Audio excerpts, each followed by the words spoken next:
pwede makasingit. Napapansin ko kanina pa, mahilig kayo dito magturuan, kundi magturuan, maghugas ng kamay. Ang pinakala, sinabi niyo po, Secretary Loizaga, it was before your term. Okay? Sige, granting gano'n na nga. Now, ikaw na nakaupo at alam mo may mga violation, correct it. Wag no, don't blame other people. Don't blame the previous administration. Very respectfully, sir, I am not blaming anyone. I am acknowledging the facts as they are on the ground when I assumed office. Exactly. And this is why I have begun to institute these investigations, and we have suspended the power of the region to actually issue ECCs. Kasi ang sinabi niyo po kanina, Madam Secretary, na ang nag-issue ng building permit ay yung LGU, right? That is the reality on Correct. the ground, sir. Exactly. I know that. BPLO, okay?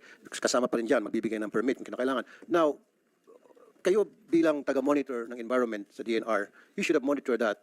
Na nakarating sa inyong kaalaman na bawal yan, you should have coordinated with the LGU and tell the LGU dahil may tinatawag din na sendo, bawal dyan kasi protected area yan. Dapat hindi nyo binigyan ng building permit yan in the first place. That's part of your monitoring.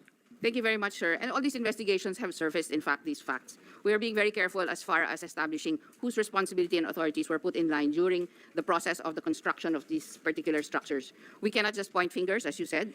We have to acknowledge that the investigation and the evidence need to be quite thorough. And that's what we're doing now, respectfully, sir, if I may. At this point, we cannot establish the exact facts during the time that these constructions actually occurred. Even Red Dumagan was not the red during that time. And therefore, we are actually constituting now and actually constructing now these events in order for us to take the appropriate action. So your recommendations, sir, are very well taken. I would just like to humbly represent that we are not pointing fingers here. We are acknowledging the facts on the ground. We are acknowledging the gaps in the law. And we are acknowledging also the possible gaps in our implementation, having seen that, in fact, these structures were erected even if these are in protected areas. I think, sir, at this point, and Madam Chair, with your indulgence, it's really important for us to understand the circumstances behind these actual constructions. We are not fully in control of these areas, as you know, given the kind of manpower that we have. The local governments are partners in the protection of the environment. This is not the DNR's sole job. This is the job of the DNR. You did mention na kayo ay partners ng LGU. Yes. In protecting the environment. So, ba't wala kayo bang ginagawang coordination sa LGU na each time may magpapatayo, kukuha ng permit para, building permit para magpatayo sa isang protected area, dapat kinukonsulta kayo, dumadaan muna sa inyo, wala bang ganong klaseng coordination? Thank you very much, sir. In fact, that is what we're doing at this point. I've also had very close coordination with Secretary Benher Abalos. We are going to try to produce the process that is required in order for, in fact, this to be stopped at the inception rather than the corrective measures that we are having to take now. So between the DLJ and ourselves and the DOT, because ecotourism is such a big part of, in fact, this actual activity, we are now coordinating very closely, and we have recommendations on the process as well as the constitution and function of the PAMB that will be submitted as part of our position paper, sir. Kasi yung BPLO or yung LGU, bago sila magbigay ng building permit, meron tinatawag na zoning, right? Tama?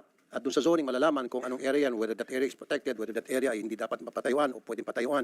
Then, proper coordination with the LGU, you should know, malalaman mo kung ano yung mga areas na dapat hindi na pinatayuan ng building, na dapat yung LGU may coordination din sa inyo para mutually masasabi nyo na hindi pwede dyan, or pwede dyan, okay dyan. So, sa nakikita ko po kasi, marami na napatay na struktura at sinasabi nyo nga, okay, sige, hindi nyo po control yun, control po ng LGU. Pero kung meron kayong proper coordination, hindi sana patay yung building ngayon through proper coordination with the LGU.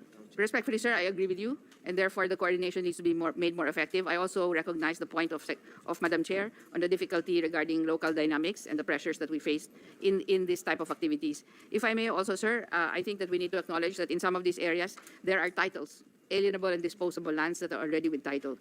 And therefore, we have no option but to recognize the rights and have that regulation be part of the LGU and DNR coordination, as you have suggested, sir. Madam Chair, siguro itong Twin Mountain View Resort, natayo na ba itong structure na to before nabigyan ng PAMB tsaka ECC? The second resort? Yes, Your Honor. So natayo na din siya? Yes, Your Honor. And I would assume ikaw na nagbigay ng permit because this was given November 10, 2022. No, PAMB clearance is 2022. The ECC 2023. This was issued by our EMB, Your Honor. So, not you? Not me, you? Your Honor. Pero kasi, katulad na ito, it's not the previous government. This was done 2022. Same issue, natayo na yung, bakit hindi yung naging ruling was to demolish the structure? Bakit ang naging ano is to give the PAMB and the ECC? When to begin with, may violation na siya, ha? Kasi natayo niya na wala siyang PAMB, wala siyang ECC. So bakit hindi niya na lang right there and then, inisyuhan sila ng, ano ba yan? To demolish the structure. Kasi they already violated. Your Honor, it was the PAMB which granted the clearance, but our EMB called them for technical conference and penalized them, Your Honor. And what was the penalty? They were made to pay, I think, 50,000. Hindi, so bakit hindi nyo naisip na ang ibigay na penalty to demolish? Why not use that option?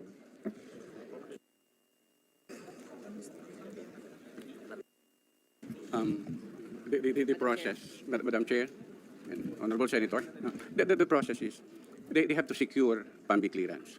First, we have Yeah, to pero be very Isek, clear. wala akong PAMBI clearance sa tayo eh. I mean, it's a fact. Natayo yung structure, walang PAMBI clearance, walang ECC. In this case, this would fall under prohibited acts, no?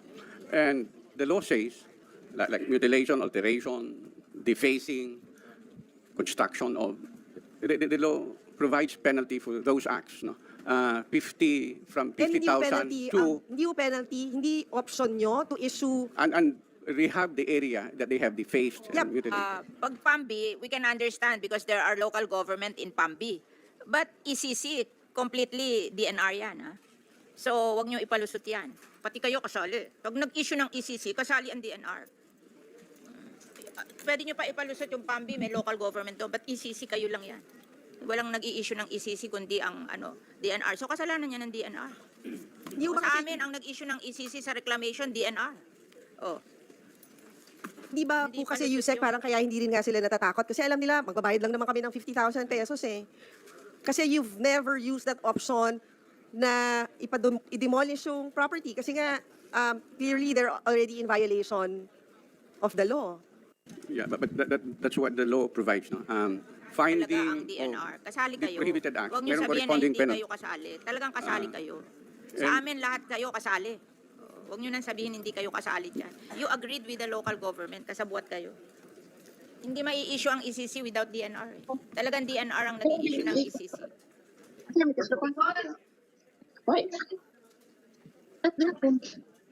Bakit naghugas kami na naman, Madam Chair? Ano? Naghugas kami na naman? Hindi, ang ECC talaga DNR. Ang I know. PAMBI, combination ng local yan at saka DNR. Pwede pa silang lumusot dyan. Katulad noon, ang nag-issue, mga barangay captain, oo. Pero yung ECC, hindi pwedeng issue yun ng hindi DNR. As a follow-up dun sa sinabi ni Senator Cynthia, it makes sense na, or it doesn't make sense na yung bang building na illegal ang pagkatayo ay mumultahan nyo ng 50,000 versus dapat pinatanggal nyo na lang. Pinademolish nyo na lang. Di ba? Kasi kung susundin natin sa Raffy, yung mga pending na wala pang permit, parang ang direksyon niya, magkakaroon din siya So, ng permit. ito mga pending, bibigyan nyo lang ng, sinabi naman kanina ni I'm sorry, yung taga-region, pending pero eventually magkakaroon ng permit after certain compliance, kung ano pa man yung compliance na yun. Pero the fact of the matter remains na illegal ang pagtatayo nila doon. So mangyari, mumultahan nyo lang ng 50,000 and then after na makapagbayad ng 50,000 and then igugo nyo na. Dapat, ano makita nyo na illegal yung structure na yun, pinademolish na lang. Kaysa naman pagbayarin ng 50,000 and then igugo later on.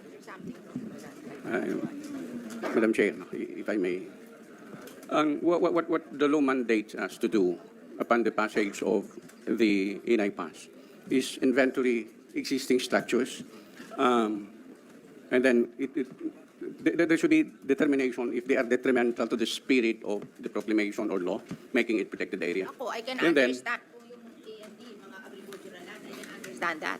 But magpapagawa kayo ng mga resort, that's another one. You should ask them to build the resort outside of the protected area on the way to the protected area. They should not build it in the protected area. Ako, I can understand kung ang paggagawa nyo yung mga nakatira doon, mag-agriculture sila. Kasi yung agriculture, mas bagay sa protected area. Magtatanim sila. Okay lang yon. Pero building resort, i-issuehan nyo ng ECC in a protected area. That's really something, ha? And ang ECC talagang DNR lang yan. Hindi yan local government. I can understand pa yung PAMBI. Pero dito, you have to have PAMBI resolution and ECC. Kung ibinigay ng PAMBI yung kanilang resolution, huwag nyo ibigay yung ECC. Because that's your responsibility. Ngayon, kung gusto nila, kung magtatanim, okay lang sa akin yun kasi bagay yun, di ba? Sa protected area na taniman natin. Pero yung lalagyan mo ng mga hotel, mga kung ano-ano, sabihin nyo sa kanila, mag-build sila outside the protected area on the way to the protected area. Kasi kikita din sila dun eh. O, kikita lang sila dun. Yung mga lupa, on the way to the protected area, but not on the protected area. Kasi yung protected area, ba't pa natin dineclare na protected area tapos gagawin natin